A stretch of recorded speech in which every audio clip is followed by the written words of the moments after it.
Hello historians, it's Mrs Hopwell here. Welcome back to my third History Workout Waffle. It's exciting times. So, Checker's ring, amazing. Thank you to everybody who has submitted their answers as to what the Checker's ring is and the story behind it. A very interesting piece of jewellery. It was a piece of jewellery that belonged to Queen Elizabeth I. It's one of the only pieces of jewellery that we have that belonged to her, and it is kept in Chequers in a private collection, Chequers being the country seat or residence of the Prime Minister of Great Britain. And it is a beautiful little ring made from mother of pearl, made from gold, encrusted with diamonds and ruby garnets, and it has the letters ER on it, which stand for Elizabeth Regina, Queen Elizabeth. And there's a little clasp and it opens up, and inside there are two faces of people. One certainly is Elizabeth I, recognisable as her, but the other one nobody's quite sure who the person is. Very young looking person. Some people have suggested that it's Anne Boleyn, Elizabeth I's mum. Some people have suggested that it is Catherine Parr, who was Elizabeth's stepmom. She was the sixth wife of Henry VIII. And some people have suggested that it's actually Elizabeth herself when she was 14. Nobody really knows. It's interesting though. It's a bit of history mystery, which is quite exciting. And there is also a story that goes with the Checker's ring. There is a story that says that it was the ring that was presented to King James the VI of Scotland when Queen Elizabeth died in 1603, to tell him that he was now the monarch of England and Scotland. Although that fact has been disputed, and I'm going to tell you why in a minute. So, very exciting, very interesting ring, and what the significance of it was. Why was it so important that King James VI of Scotland became King James I of England? I feel like I'm sitting a bit close. I'm going to do that so I'm not so far, I'm not so wobbly, hopefully. That's better, isn't it? Hold it. There we go. Right, so 1603. There's a man, an amazing man called Sir Robert Carey, who is a courtier at the Elizabethan court. He's very well dressed, he's quite wealthy, although he did suffer with debt problems as a younger man. He likes fine living and lovely clothes, and he has a sister called Philadelphia, which was an interesting name. And Philadelphia was a lady in waiting to Queen Elizabeth I. Now in 1603, Queen Elizabeth I was dying in her palace at Richmond. She was an old lady. Obviously they didn't have the same medical knowledge as we do today, and she had what the physicians at the time called a morbid sore throat. What we might have today would be something like blood poisoning or something like that. She was so poorly she was unable to get into bed, and she was apparently lying on pillows when she died in her bedchamber at Richmond Palace. She was an amazing queen. She had survived her father's treatment of her as a child. She'd become queen when her sister Mary Tudor died, and she managed to reign and bring together a country which was so divided and so politically opposed. She managed to bring all of them together, and she became one of the most outstanding monarchs of British history. But there was one thing that she hadn't managed to do, and that was she hadn't told the country, her government, her ministers, who she wanted to be next in line to the throne when she died. Now, the Tudor dynasty came to be in 1485. It's a thing called the Battle of Bosworth, and it lasted until 1603 with the death of Elizabeth I, because she didn't have any children. So that's only 118 years. Now, by comparison, the Plantagenet dynasty that was lost at the Battle of Bosworth had been in power for 300 years. Henry VIII's plan to get a boy on the throne to continue his dynasty didn't last. It ended with his daughter Elizabeth I. So 1603 was a pivotal year. It was very important that a decision be made, and At the time when Elizabeth was dying, the Privy Council, who were her council of men, were not sure what to do. There were dozens of claimants to the throne, and I'm going to explain why in a minute. Plenty of people with plenty of money and different religious backgrounds were preparing to try and stake a claim on the English throne. Elizabeth had been a Protestant queen, and there'd been a lot of turmoil in the country before then, with the Catholic being the main religion, and then Henry VIII changing all that so he could marry Anne Boleyn. So there'd been something called the Reformation, where all the churches were changed from being Catholic churches to Protestant ones. And Henry, instead of everybody looking to the Pope for what they should do, Henry broke away from the Church of Rome and he became the head of the church. It was massive, a huge upheaval, seismic in English politics. But suddenly, with Elizabeth I dying, there was nobody to take on that job further. So there were plenty of Catholic families who had links to previous royal families and royal houses who could stake claim to the throne, and they also had backing from the European countries that were still Catholic. They had money from the Pope, they had money from Spain, and they could actually raise an army and actually become the next monarch. There was a big problem, but the Privy Council didn't know what to do. They sat on it. Once Elizabeth died, they struggled for about a week about what to do. But there was one man who realised this was going to be a problem, and his name was Sir Robert Carey. Now, Sir Robert Carey is one of my favouriteest historical figures ever. He is extraordinary in what he did in his lifetime, and I just think he's absolutely marvellous. Now, Sir Robert Carey realised that without an heir being named when Queen Elizabeth died, the country could very easily be plunged back into a civil war. As a child, he hadn't learned very much at school. In his memoirs, he certainly says that he didn't really concentrate and pay attention. He didn't know his Latin, he wasn't very good at maths. But one thing that he must have known about, because he was involved in it with his father, was the political situation in what happens when people argue and disagree with the king and want to do something their own way. When he was a young man, he was involved in something called the Northern Rebellion, when the earls in the north and the barons in the north of England, around Skipton, Bolton, Wensleydale, Middleham, all over there, they raised up a rebellion against King Henry under the banner of somebody called Robert Aske to protest against the marriage of Anne Boleyn. And it was a huge rebellion. It stretched all over different counties in the north. Henry VIII had to get a big army together to come north and to attack the northern earls. And Henry Lord Hunsdon, Carey's dad, and Carey himself were involved in trying to keep the north subdued and trying to get sure the barons were behaving themselves and doing what Henry wanted them to do and not rebelling. So Carey, as a young boy, had witnessed what it was like for a country to be plunged into civil war. He realised, with Elizabeth being dead, that there wasn't a strong claim to the throne, that the same thing could happen again. And obviously that was going to be disastrous for England, so he had to do something about it.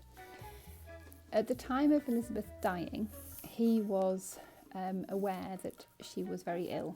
He waited around in Richmond Palace in the corridors, waiting to hear what news had happened, waiting to hear from his sister, who was a lady called Philadelphia.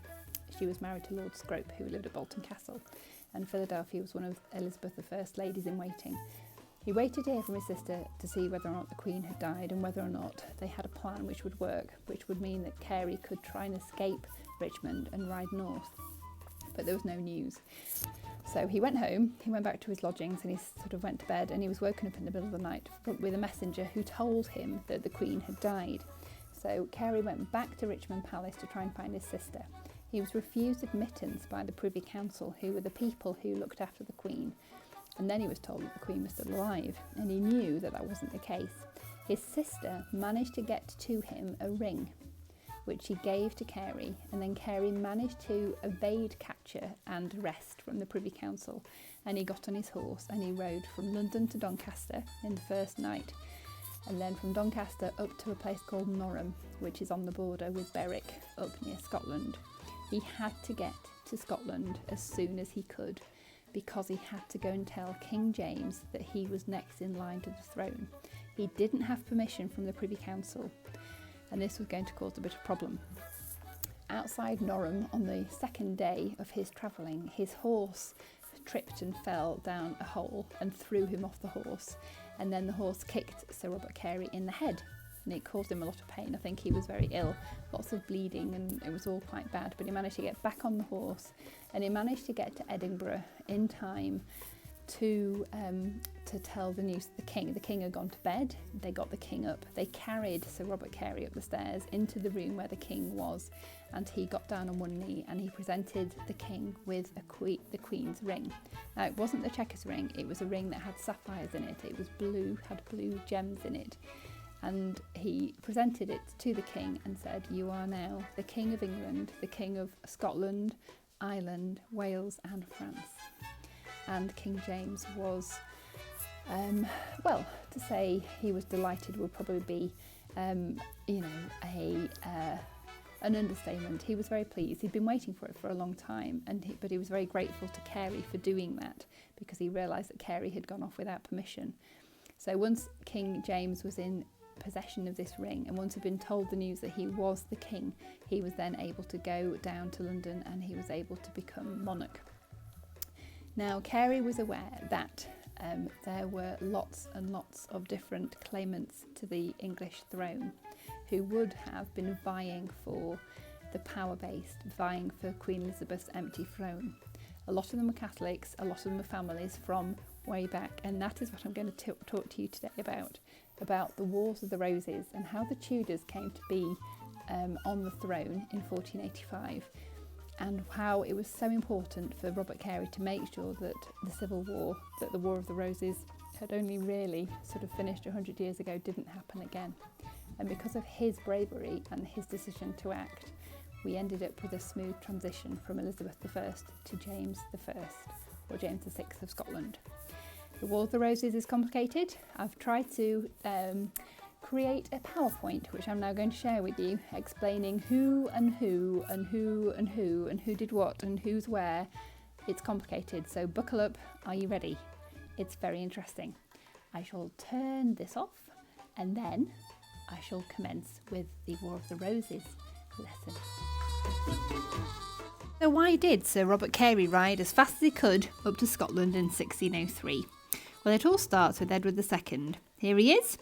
So Edward II wasn't as good as his dad. He was a farmer, he disliked the quiet life, but he lived in a violent age and his noblemen hated him, and they killed him in Berkeley Castle. But he did manage to have a son, and that son became Edward III. He reigned for 50 years. He was a magnificent medieval king, but he did have 13 children. 13 children, which is where the War of the Roses problems all began. So son number 1 was a man called Edward. He never became king, but he had a nickname of the Black Prince after the Battle of Crecy, where he fought very bravely. He had a son called Richard. Here he is. The second son was John of Gaunt, who was born in Ghent. Gaunt and Ghent sound the same. John of Gaunt had 3 wives, Blanche of Lancaster, Constance of Castile, and Katherine Swynford. 3 wives, quite tricky. With his first wife, Blanche, they had 4 children, and the most important for this story is their third son, who was called Henry of Bolingbroke, and he started the royal house of Lancaster. Now, Katherine Swynford and John had 4 children of their own out of wedlock, and when they finally married, those children became known as the Beauforts, and they're very important later on. Edward III's third son was Edmund Langley. He was known as the first Duke of York, and he founded the House of York. So Richard II, if you remember, was the grandson of Edward III through his dad, Edward the Black Prince. Now, whilst his uncle John of Gaunt was around, he was okay, but he went a bit off the rails after his wife died, the Black Death happened, and the Peasants' Revolt. And he got rid of Henry Bolingbroke. He sent him into exile. Henry Bolingbroke was very cross. He got an army together, he sailed back across to the UK, arrived in Wales, he marched on London, and he deposed Richard. but by becoming the next king, he always felt very guilty. He'd usurped the throne. He only reigned for 13 years, and people generally didn't really much like him, and his son did most of the business towards the end when he became Henry V. He was a great king. He managed to do things. He knew what he was doing. He invaded France because he wanted to claim back land. He won the Battle of Agincourt. He married Catherine, the daughter of the King of France, and he was meant to become the King of France when he signed a treaty, but he died before the treaty could be ratified. Now, Catherine, his wife, actually married Owen Tudor after Henry had died, which is very interesting. Now, Katherine of Valois and Henry V had a boy who became Henry VI. He was another gentle king, and he didn't really want to be the king. He married a fierce lady called Margaret of Anjou, and he was deposed by Edward IV. Edward IV was the great-grandson of Edmund Langley, the Duke of York. He'd lost his dad in a battle in Wakefield at Sandal Castle, and then at the Battle of St Albans, he managed to capture Henry VI, and Edward IV became king. Now, Edward IV married Elizabeth Woodville secretly. Interesting fact.